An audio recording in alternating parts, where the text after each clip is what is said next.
Hello friends, इस video में हम प्रोकैरियोटिक ट्रांसलेशन के टर्मिनेशन स्टेप को देखेंगे। यह ट्रांसलेशन का थर्ड और फाइनल स्टेप होता है। पेप्टाइड बॉन्ड फॉर्मेशन और पॉलीपेप्टाइड का एलोंगेशन कंटिन्यूड रहता है जब तक कि ए साइट पे स्टॉप कोडॉन अपीयर नहीं होता है। ये स्टॉप कोडॉन्स क्या हैं? ये टर्मिनेशन कोडॉन्स होते हैं। ये तीन तरह के हैं, यूएजी एम्बर कोडॉन, यूएए ऑकर कोडॉन और यूजीए ओपल कोडॉन। अगर स्टॉप कोडॉन ए साइट पे अपीयर होते हैं तो ये अमाइनो एसिड कैरी करने वाले ट्रांसफर आरएनए के द्वारा रिकॉग्नाइज नहीं होते हैं, क्योंकि इन स्टॉप कोडॉन के एंटी कोडॉन नहीं होते हैं। तो फिर ये कैसे रिकॉग्नाइज होते हैं?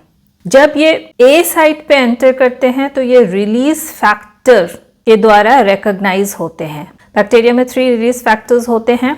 RF1 यह टर्मिनेशन कोडॉन्स UAA और UAG को रिकॉग्नाइज करता है। RF2 यह UAA और UGA को रिकॉग्नाइज करता है। और तीसरा है RF3, यह टर्मिनेशन के बाद राइबोसोम से RF1 और RF2 के डिसोसिएशन को स्टिमुलेट करता है। तो ए साइट पे प्रेजेंट एग्जैक्ट टर्मिनेशन कोडॉन के आधार पर RF1 प्लस RF3 या RF2 प्लस RF3 बाइंड करता है। RF1 या RF2 ए साइट पे या उसके नज़दीक बाइंड करता है, जबकि RF3 और GTP राइबोसोम में किसी अन्य स्थान पे बाइंड करता है। रिलीज फैक्टर्स का फंक्शन क्या है? पेप्टाइडल ट्रांसफरेज एक्टिविटी पॉलीपेप्टाइड को अमाइनो एसाइल ट्रांसफर आरएनए की जगह वाटर मॉलिक्यूल पे ट्रांसफर करता है। यह पी साइट पे पॉलीपेप्टाइड और ट्रांसफर आरएनए के बीच के बॉन्ड को क्लीव करता है। इस तरह से फ्री पॉलीपेप्टाइड अब राइबोसोम को लीव करता है, साथ ही मैसेंजर आरएनए और फ्री ट्रांसफर आरएनए भी इसे लीव करता है।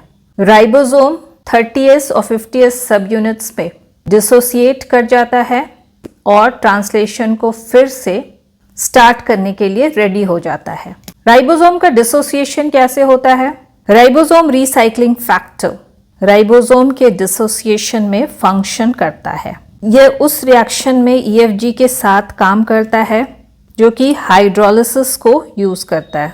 Ribosome recycling factor P site या ए साइट पे एंटर करके राइबोसोम को अनलॉक करता है और राइबोसोम के डिसोसिएशन में एनर्जी की आवश्यकता होती है, जो EFG के द्वारा GTP से रिलीज होता है। IF3 भी रिक्वायर्ड होता है, जो कि सब यूनिट्स को फिर से एक साथ अटैच होने में प्रिवेंट करता है। आइए अब हम टर्मिनेशन के इवेंट्स को देखते हैं। पहला है स्टॉप कोडॉन का recognition. Stop codons UAA, UAG और UGA रिलीज फैक्टर्स के द्वारा रिकॉग्नाइज्ड होते हैं जब ये ए साइट पे एंटर करते हैं। फिर दूसरा है release factor binding. RF1 UAA और UAG को रिकॉग्नाइज करता है, RF2 UAA और UGA को रिकॉग्नाइज करता है और ये राइबोसोम के ए साइट पे बाइंड करते हैं। फिर तीसरा है पॉलीपेप्टाइड का release. Release factors transfer RNA के स्ट्रक्चर को मिमिक करते हैं। इनमें पेप्टाइडेज एक्टिविटी होता है, जो कि पी साइट पे प्रेजेंट ट्रांसफर आरएनए और न्यूली सिंथेसाइज पॉलीपेप्टाइड चेन के बीच के बॉन्ड को हाइड्रोलाइज करके पॉलीपेप्टाइड को रिलीज करता है।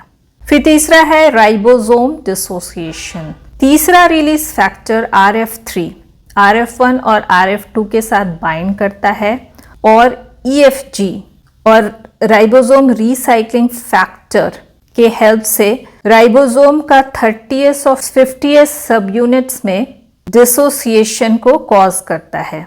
साथ ही मैसेंजर आरएनए और ट्रांसफर आरएनए को रिलीज करता है। राइबोसोम के डिसोसिएशन में IF3 भी इन्वॉल्व होता है। राइबोसोम रिसाइक्लिंग फैक्टर और EFG ट्रांसफर आरएनए और मैसेंजर आरएनए का राइबोसोम से डिसोसिएशन को प्रमोट करते हैं। IF3 राइबोसोम सब यूनिट्स के सेपरेशन को फैसिलिटेट करता है। आइए हम इसे डायग्राम की मदद से समझते हैं। जब ए साइट में स्टॉप कोडॉन एंटर करता है तो रिलीज फैक्टर इसे रिकॉग्नाइज करता है और इसके साथ आकर बाइंड करता है। यह release factor peptidase activity show करता है जो कि पी साइट पे प्रेजेंट ट्रांसफर आरएनए और न्यूली सिंथेसाइज पॉलीपेप्टाइड चेन के बीच के बॉन्ड को हाइड्रोलाइज करता है और इस तरह से कंप्लीटेड पॉलीपेप्टाइड चेन रिलीज्ड हो जाता है। इसके पश्चात ट्रांसलेशन के सभी कंपोनेंट्स रिसाइकल्ड होते हैं। राइबोसोम लार्जर और स्मॉलर सब यूनिट में डिसोसिएट होता है और यह अलाउ करता है ट्रांसलेशन के दूसरे राउंड को स्टार्ट होने में या बिगिन होने में। तो ये थी आज की वीडियो। अगर आपको ये वीडियो पसंद आई हो तो इसे लाइक करें, शेयर करें और मेरे चैनल को सब्सक्राइब करना ना भूलें। Thank you.